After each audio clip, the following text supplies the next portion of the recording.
Many of you may have noticed I am not PJ. I am not our normal speaker, but we are doing a series right now on Christians in the workplace. And so it's my privilege to have this ability to be up here this morning to speak with you and talk for a moment about what it means to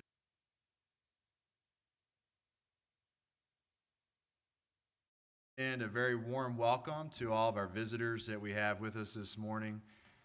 We hope that you're edified, that you're uplifted this morning in our worship as you have uplifted us with your presence here. And want to reframe this series before we get into the topic. And last week, PJ spoke with us about Christians in the workplace in general. He spoke about the relationship that we should have as a Christian with our work. He spoke about the biblical goals of work. And then this week, we're going to be speaking about managing others. Brother Steve is going to be bringing a lesson next week about working in a secular-minded environment. And then the week after that, Brother Paul, when he's back from Belize, is going to be speaking to us about balancing. Thank you, gentlemen. Got the mic. That's a rookie mistake. But Brother Paul's going to be speaking to us about balancing work and family. And so I want us to think about these building blocks. We're a little bit out of order this morning because Paul was originally supposed to speak this morning. So after PJ's lesson teaching us about our relationship with work, and then we have Paul's lesson about what it is to balance that relationship with our family dynamic and how we serve within our families. And we have Steve speaking to us about what it's like to just be a Christian in the worldly environment, in the workplace. And then this morning we're talking about what it might be to have authority or responsibility for others as a Christian. So think about these building blocks that we're working on and over these lessons. And I want us to keep that in context this morning as we think about today's lesson. So I want to give a few disclaimers before I start.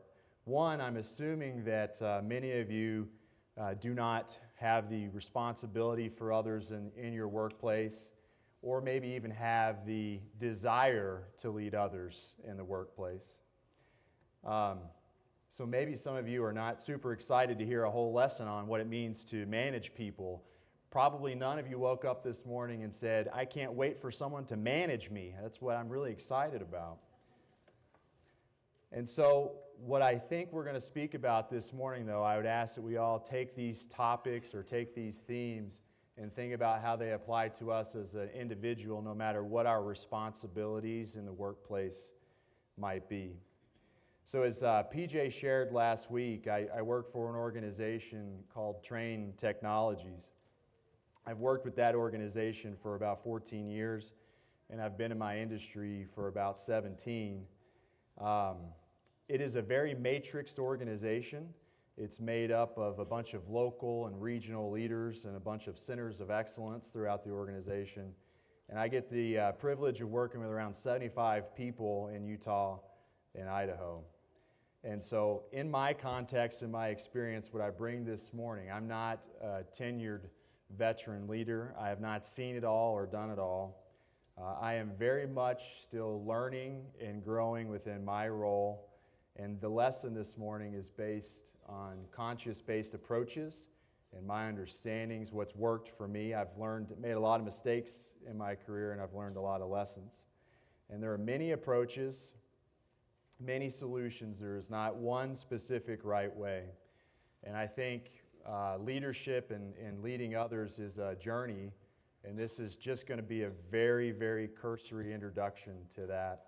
We could do a whole series. Steve and I were talking about that, how this topic could be a very deep series that we talk about what it means to be a Christian in the world but not be of the world.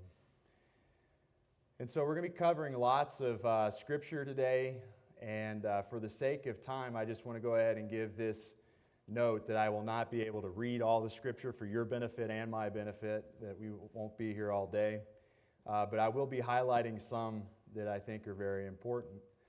The verses will be noted, and I'd ask that you study them as you have time to reflect on the things we speak about today. So I want to start with the word purpose. Why this topic? Why specifically dedicate time this morning focusing on managing and leading others? And I want to thank you, Josh and Jordan, for the scripture reading this morning and for the songs that we sang. But in the book of Proverbs 11:14, our scripture verse for this morning, where there is no guidance, a people falls, but in abundance of counselors there is safety. And the proverb highlights the needs that we have for leaders. There is a place for leadership in managing others in this world. As leaders, our role is to help bring stability, to help bring consistency, and support the people that we lead so that we might all achieve a common and shared success. So I'm going to go out on a limb this morning too and state that everything that you'll probably hear from Steve and hear from Paul, they will be applying to someone who's a leader just as much as someone who might be an individual contributor.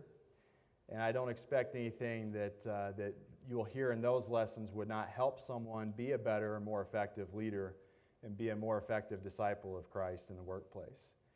However, what I do want to talk about this morning is that managing others brings about unique challenges that do go beyond just being an individual contributor in your workplace. It doesn't mean that we all don't face challenges and we won't all have problems as we work in a secular environment, but I want to help us understand some of the challenges we should consider. And I think it kind of starts with the principle of what is the purpose of the organizations we work for. And the purpose of these organizations are not here to seek and save the lost. For most of us, the mission of our organizations is probably to make a product or a service and do so at a profit. And so, even if we think about organizations out there that are well known for being run with biblical principles, one that comes to my mind is we all love Chick-fil-A. And we think about how, we all regret that they're closed on Sundays, right? So we can't enjoy their meals on Sundays. But even that organization's goal is not to help save the world, not to help bring salvation to others. It is to sell as many chicken sandwiches as they possibly can. And so I think as we think about our relationship as a Christian with that secular job, with that organization, we should not be naive about the dichotomy that exists between our goal as an individual and that organization's goals. And so we should try to make sure that we have alignment where we can have alignment, but we also realize that there are going to be some stark differences. And so a few considerations this morning that I want to think about. What are the consequences that we face? What are the challenges we're going to face of leading others or being responsible for other people in a secular environment? So the first thing that I think authority or accountability brings is two aspects that I want to focus on today. The first is responsibility. And so we see in the book of Colossians, the 4th chapter and the 1st verse, that masters treat your bondservants justly and fairly, knowing that you also have a master in heaven. And this thought is also reiterated in the book of Ephesians, the 6th chapter and verse 9. Our actions as a leader will be judged by God. Everything we do should then therefore be to the glory of God. The interactions with the people we lead should tell them a lot about who we are, our faith, and that we understand we are under submission to God's will. The other thing that this authority brings in the workplace is additional challenges. And so I'm going to look this morning at a few biblical examples of where individuals were placed in a position of authority or power over other people. And it brings focus and attention on that individual. So you'll be watched and judged for the choices you make, for the choices you don't make, for what you say or don't say, and simply for even how people expect you to show up as a leader or as a manager of others. So the first example we have this morning is Daniel. And the people under Daniel despised him. They despised his success. They despised his position that he was put in. They were jealous of him, and they used Daniel's devotion and his faith to try to be his own undoing. And so I think I can think of several situations in my own experience as a leader where people that I've led or worked with have felt, looked over for a promotion, or they felt like they didn't agree with the choice that you made, and they wanted to see you fail. They want to see you fall. And so there will be times that being in a position of responsibility for other people, that the people you lead will not want to see you succeed. The next one I think about is Joseph and Potiphar's wife in the book of Genesis, where Joseph's position, his role, placed him in a very tough situation. He was able to flee the temptation that was presented to him, but then he had to face the challenge of Potiphar's wife making false accusations against him. Just because he was faithful and fled, she felt the need to make false accusations to counteract the rejection that she felt. And so as a leader, you might have people who lie about you, make false claims or accusations about what you've said or something you've done. And again, maybe they feel like, they should have been given a project, or maybe they feel like, you're not treating them fairly for one reason or another. We will have this adversity and this challenge when we're leading other people. The last challenge I wanted to share was falling to temptation. So we think of David and Bathsheba in 2 Samuel, where David misused his position of authority. David was given a position that he should have been out at war with his soldiers. He should have been out with his men. But he chose to stay back, and he did not have to act on his desires. He did not have to act on his lusts. He did not have to use his position to then further cover up the mistakes that he had made. And so as a leader or one responsible for others, there will be times that you're going to be tempted to sin. There's going to be times that you're going to be tempted to use your position to better position yourself, to cover up mistakes that you've made, or maybe even to just do wrong things. There are many, many other challenges we could have talked about this morning for anybody who would choose to have a secular position of authority. And so kind of what I hope to spur a little bit is there are risks associated by being in that position. So if you weren't already excited about diving into a career of leading others, just wait. There's more coming. So the other thing that I wanted to speak about is that managing in the world will bring worldly issues to you. And that's not going to be specifically true just of somebody who leads others or manages others. That's going to be true for each and every one of us who have to work in a secular environment. We are out in the world each and every day. I do want to read in Galatians, the 5th chapter. I'll be reading verses 19 through 21.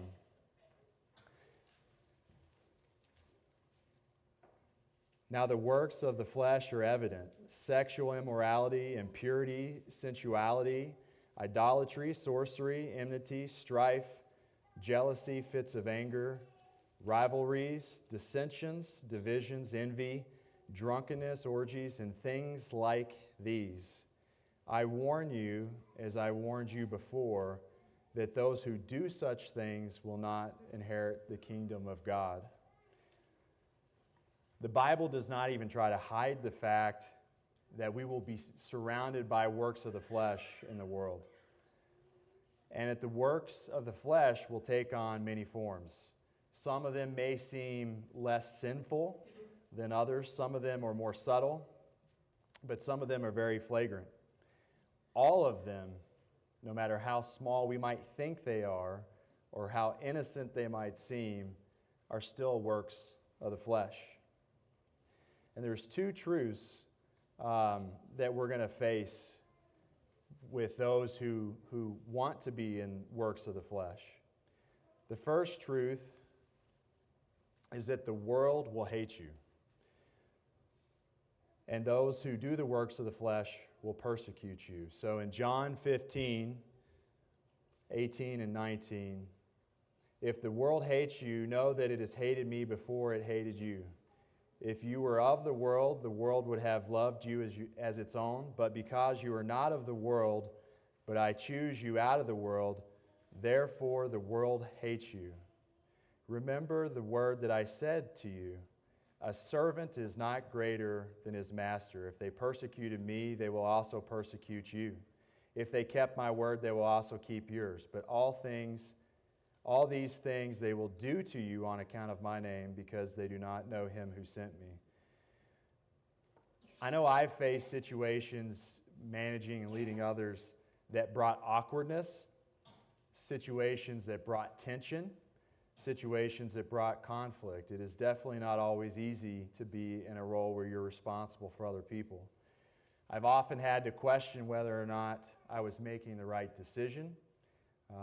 If the decisions I made were about topics specifically that I personally disagreed with, but my company supported, the organization I work for supports. I've had to have associates and team members that I disagreed with their lifestyle, but I still had to keep focused on helping them succeed in the workplace.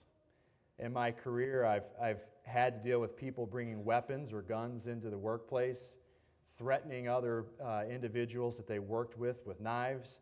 I've had people barricading doors shut so that people couldn't get through the building, people who were alcoholics or dealing with homosexuality, stealing, lying.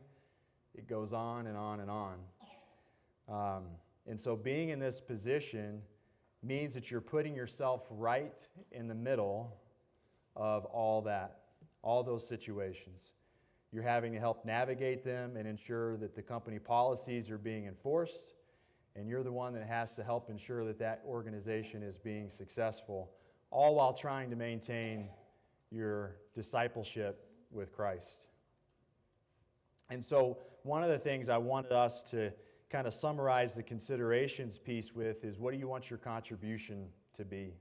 What are your motivations to lead others or to manage others? And so, maybe you're finding yourself right now asking yourself a question that I've asked myself many times. Why on earth would I want to lead other people?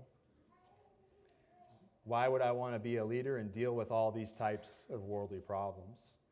And so I would say that if it's about money or the power or authority or the prestige that might come along with being over other people, I would definitely say there are much easier ways that we could all earn a living. Over in Luke 14, it says, "For which of you, desiring to build a tower, does not first sit down and count the cost, whether he has enough to complete it?" And deciding to manage or lead other people can be very costly. You should all consider the cost that we have to pay to endure while we're pursuing it, and we should be leading for the right reasons, because I will say leading for the right reasons is definitely a job worth doing. So ask yourself, as I've asked myself, what kind of contribution do I want to make in an organization? Do I want to help others grow? Do I want to help others succeed? Do I want to help others overcome adversity? Am I patient? Am I long-suffering? And leading others can feel like you're tirelessly parenting them, but with as many challenges, it provides a world of opportunity to make a good contribution in an organization, but to be a light, an opportunity to share the gospel with them, an opportunity to open doors with individuals that may not otherwise be opened and share God's love for them. And so, if you think leadership is something that you still want to pursue, what then? So now that we've talked about, how to approach the role as a leader and consider the challenges it might bring and the opportunities that it brings, I want to talk a little bit about how do we find alignment within the organization we work. So I'm going to share some guiding principles with us this morning, and these have worked for me. These are things that I kind of lean on and focus on as I work within my organization that help me think about how do I navigate people that I just don't get along with? How do I help support people that I disagree with their personal choices and their lifestyles? How do I make sure that I help that team and that organization achieve success while still maintaining my faith? So the first principle that I want to focus on is God for all and love for all. And the focus here is really on loving everyone, no matter what.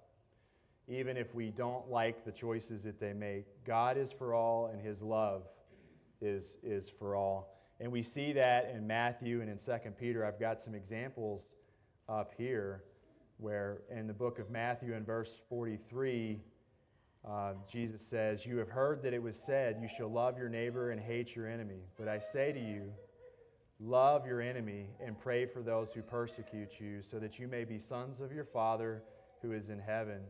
For He makes His sun rise on the evil and the good, and He sends rain on the just and the unjust." We're not here to hate those who choose to do the works of the world. They have to answer for their own actions. Leading others from a place of sincere concern for their well-being, wanting to see them succeed, being patient and being long-suffering with them, knowing that our actions might just be the factor that softens or hardens that person's heart. And that kind of leads to the next principle that I've leaned into is do not judge others. And we see that talked about in Matthew 7 and Romans 14. There's two lessons that I take away from those verses. How you judge others is going to determine how you will be judged. And only God has the authority to judge other people. So not passing judgment, I want to be clear on this too, not passing judgment does not mean that we are going to celebrate the sin when we see it. It doesn't mean that we encourage others to sin. Rather, it means that without having a relationship and showing that we care for them, we have a love for them, without a desire for that other person's well-being, passing judgment on them is only going to probably harden their heart and shut down any chance we might have had to be a light to them. Next, we have be a servant leader. And this is, servant leadership is a buzzword that you hear a lot in the professional industry. But the Bible does it best, for sure. And so putting the needs of other people before your own. Your concern for being a leader of others is for the flock and not for yourself. And we see that in Mark, the 10th chapter, verses 42 through 45. "And Jesus called them to Him and said to them, 'You know that those who are considered rulers of the Gentiles lord it over them. But whoever would be great among you must first be your servant. And whoever would first be among you must be a slave of all. For even the Son of Man came not to be saved, but to serve, not to be served, but to serve, and to give His life as a ransom for many.'" So we have a responsibility as we try to imitate Christ in our workplace, that we need to be thinking about how do we serve the people that we support, how do we serve the people we lead, how do we make sure that we provide an opportunity for them to be successful. The next principle is leading without partiality. And in Proverbs 28, it says, "To show partiality is not good, because for a piece of bread a man will transgress. And I know within the teams that I work with, we talk about parity a lot. We talk about everyone should have an equal opportunity no matter who they are, where they come from, what kind of background they have, that every person needs to be given a fair shot, and that we always try to uplift and support the people that we work with. It's not always easy because I think you have to think about the biases that you might have, the things where you might disagree with people, but be open about that. Don't try to hide from that and pretend that you don't disagree with a choice they might make or a lifestyle they might have. But I think you need to remind yourself, what is my mission? What is my role and contribution to these people? And how am I being a light through my actions and how I work with them? And I think the best way for us to do that is, in our sincerity that we have for them no matter what. The next one is leverage your opportunities. So within a lot of organizations, I know ours has plenty of opportunities to do good things. And I think really being a champion or sponsoring these type of programs is a really great way to do that, whether it's associate recognition, volunteerism, or philanthropic opportunities. You have an opportunity as a leader to help reinforce the concept and idea of doing good works and doing good deeds for other people. Pray for them. This is a huge one, and we see that in Colossians, the 4th chapter, where in verse 2 it says, continually, steadfastly in prayer, being watchful in it. So pray for them, praying for yourself, and praying for others. I've had many times that I've been faced with daunting tasks, like implementing different policies that I knew the whole team was going to be very upset about, having to let people go from an organization, dealing with situations where maybe people were fighting or breaking policies, and having to set those individuals down and have a discussion about that. And prayer was my tool of choice. Going into those conversations and having a chat with God, that is something that someone who practices works of the flesh does not have that tool and does not have that to rely on. And it's a really great thing to have that connection with God and be able to go to Him in prayer and say, get me through this, help me have patience, help me have the strength to have this conversation with that person. Next, again in Colossians, keep the door open. We see that in the 3rd verse, where it says that God may open to us a door for the word. And I think about that, and some of the things we built on these other principles. If we judge others, if we don't think about their well-being, if we don't share our sincere care for them, that door probably won't be open. But you never know what kind of impact or example you're going to have on other people. And in Bible class, we've been talking a lot about the parable of the sower and how they cast their seed everywhere, no matter what the soil looked like, no matter what kind of soil it was. And I think a lesson from that story is that the seed is extremely powerful, and it's not the sower's job to determine what kind of soil is worthy for the seed. And I think as we go into our workplaces and we deal with other people, that's another good principle that I focus on. So I am going to go off script just for a brief moment. And I think I want to share about 2 systems or constructs that I personally use in my workplace, and that's culture and environment. And so culture, when you think of that, think about people like us do things like this. It kind of defines who we are, how we would describe ourselves if we were talking about that group of people, what motivates us, what keeps us on the right path. The other thing that I use is environment.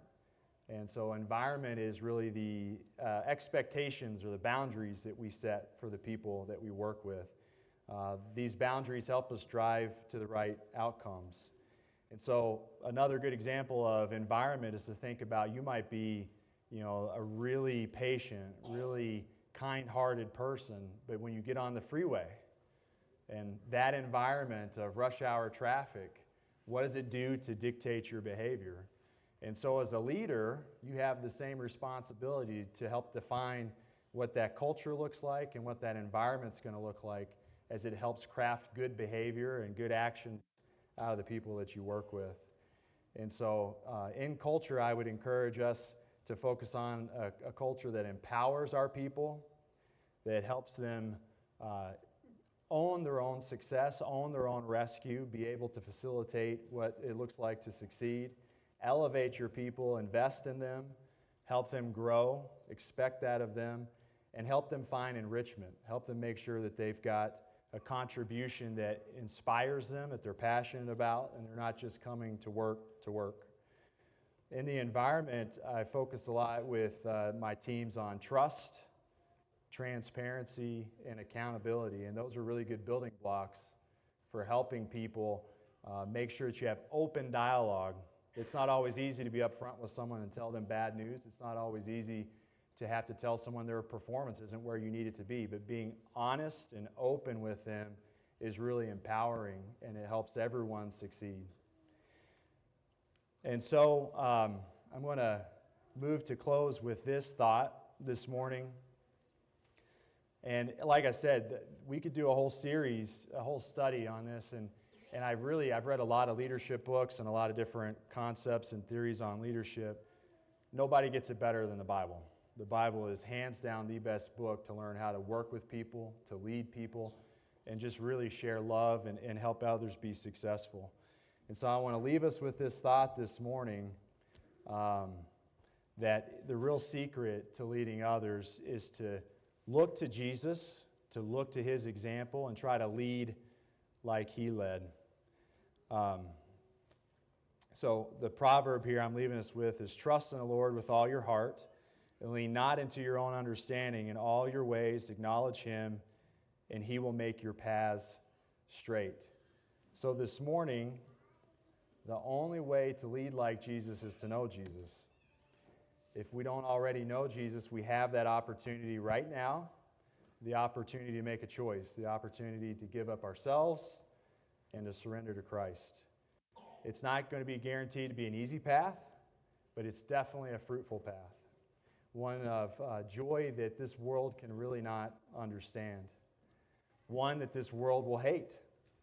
And I just ask this morning that if you find yourself in need of Christ, in need of what he can do for you, please come forward as we stand and sing.